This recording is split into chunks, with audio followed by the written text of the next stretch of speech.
अगर आपने पिछली वीडियो देखी होगी तो आपको याद होगा राहुल को एक सिंपल सी बात समझ आई थी। सिर्फ पैसा सेव करने से ग्रोथ नहीं होती, उससे इन्वेस्ट करना पड़ता है। लेकिन अब उसके दिमाग में एक नया सवाल चल रहा था। यार, इन्वेस्ट तो करना है, पर एक्चुअल में स्टॉक मार्केट होता क्या है? और शायद यही सवाल आपके दिमाग में भी है। इसलिए आज के वीडियो में हम बिल्कुल सिंपल लैंग्वेज में समझेंगे। स्टॉक मार्केट होता क्या है, यह काम कैसे करता है, लोग इससे पैसा कैसे कमाते हैं, और अगर कोई बिगिनर है तो उसे क्या ध्यान रखना चाहिए। शाम को राहुल और अमन फिर से चाय पे मिले। राहुल बोलता है, यार लास्ट टाइम तूने बोला था ना कि पैसा इन्वेस्ट करना चाहिए, तो सबसे ज्यादा लोग स्टॉक मार्केट की बात क्यों करते हैं? ये एक्चुअली होता क्या है? अमन हल्का सा मुस्कुराता है।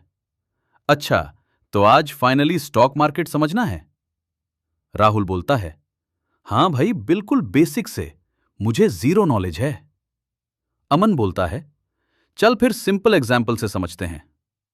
तू रिलायंस या इंफोसिस जैसे कंपनीज का नाम तो सुनता ही होगा। राहुल बोलता है, हां ऑब्वियसली। अमन बोलता है, ये कंपनीज आज इतनी बड़ी हैं, पर एक टाइम पे छोटी थी। इन्हें ग्रो करने के लिए पैसा चाहिए होता है, एक्सपेंशन, प्रोजेक्ट्स, सबके लिए। अब कंपनी के पास दो ऑप्शंस होते हैं, या तो बैंक से लोन ले या फिर लोगों से पैसा ले। राहुल पूछता है, लोगों से पैसा कैसे ले सकती है कंपनी? अमन समझाता है, कंपनी अपने बिजनेस को छोटे छोटे पार्ट्स में डिवाइड कर देती है और हर पार्ट को कहते हैं शेयर। अब जो लोग चाहते हैं वो ये शेयर्स खरीद सकते हैं। राहुल बोलता है, मतलब अगर मैंने शेयर लिया तो मैं उस कंपनी का थोड़ा सा ओनर हो गया? अमन बोलता है, बिल्कुल। राहुल बोलता है, पर ये शेयर्स मिलते कैसे हैं? अमन बोलता है, जब कंपनी पहली बार अपने शेयर्स पब्लिक को देती है, उसे कहते हैं आईपीओ, इनिशियल पब्लिक ऑफरिंग। सोचो, एक कंपनी अब तक प्राइवेट थी, अब उसे बड़ा बनना है, तो वो अपने शेयर्स पब्लिक को ऑफर करती है। लोग उस टाइम उस कंपनी पर ट्रस्ट करके शेयर्स खरीदते हैं और उसके बाद वो कंपनी स्टॉक मार्केट में लिस्ट हो जाती है।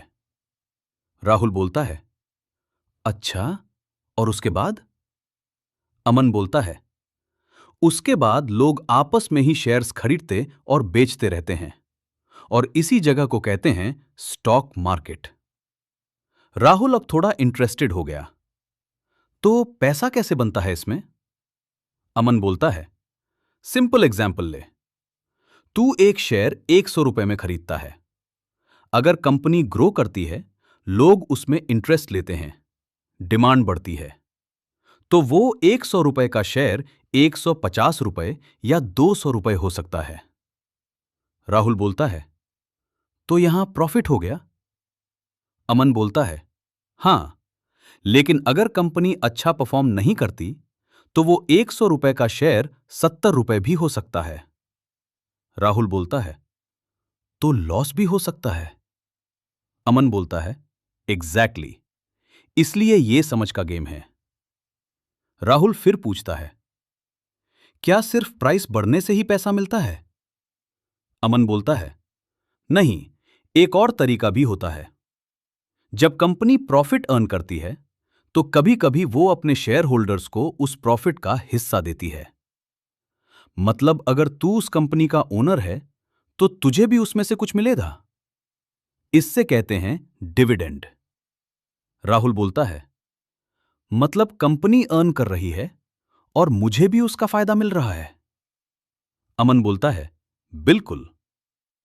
राहुल थोड़ा सोचता है और बोलता है, यार अगर ये इतना सिंपल है तो सब लोग पैसा क्यों नहीं बना पाते? अमन थोड़ा सीरियस हो जाता है, क्योंकि लोग गलती करते हैं, बिना समझे इन्वेस्ट कर देते हैं, किसी के कहने पर शेयर ले लेते हैं, मार्केट गिरता है तो डर के बेच देते हैं और बढ़ता है तो लल्लच में और डाल देते हैं। राहुल बोलता है, मतलब इमोशंस कंट्रोल नहीं होते? अमन बोलता है, एग्जैक्टली। स्टॉक मार्केट में सबसे बड़ा चैलेंज नॉलेज नहीं, फियर और ग्रीड है। राहुल बोलता है, तो अगर मैं बिगनर हूं तो मुझे क्या करना चाहिए? अमन बोलता है, सबसे पहले सीख। छोटे अमाउंट से स्टार्ट कर, सारा पैसा एक जगह मत लगा और लॉन्ग टर्म सोच। ये जल्दी पैसा बनाने का शॉर्टकट नहीं है, ये धीरे धीरे वेल्थ बनाने का तरीका है। राहुल हल्का सा स्माइल करता है। अब समझ आया, स्टॉक मार्केट रिस्की नहीं है, बिना समझे करना रिस्की है। अमन बोलता है, बस तू सही समझ गया। और अगर आपने इस कन्वर्सेशन को ध्यान से फॉलो किया है तो आज आपने समझ लिया है स्टॉक मार्केट होता क्या है, कंपनीज शेयर्स क्यों देती हैं, आईपीओ क्या होता है, लोग पैसा कैसे कमाते हैं और बिगिनर को किस माइंडसेट के साथ स्टार्ट करना चाहिए। अगर आपको यह वीडियो जेन्युइनली हेल्पफुल लगा हो तो लाइक करें, शेयर करें और चैनल को सब्सक्राइब करें।